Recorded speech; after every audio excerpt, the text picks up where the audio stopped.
and I'm testing this Saramonic mic while recording on a tour I'm on in Washington, D.C. Okay, here we are on our next part of the tour, and you should recognize this. It's a tattoo that commemorates the War of Hiroshima. It's pretty dark here, so I'm gonna try to make myself get closer to the wall and see if I can get some writing for you to see.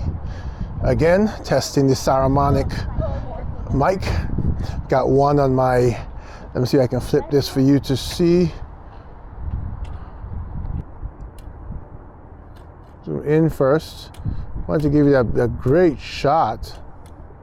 Although it's not level, I apologize for that. I don't think I leveled the gimbal the way it needs to be, but I'm trying.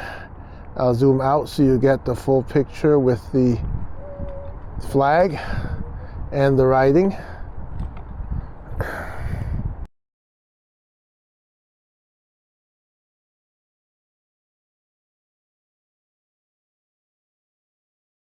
So this is an in-studio test.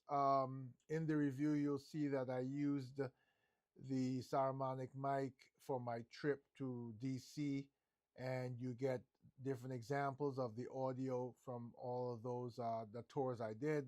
So I figured I'd give you a comparison.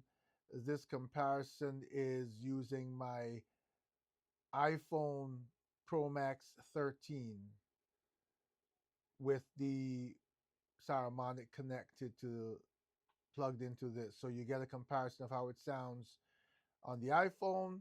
You've gotten a comparison of how it sounds on the Android with the tours in Washington, D.C.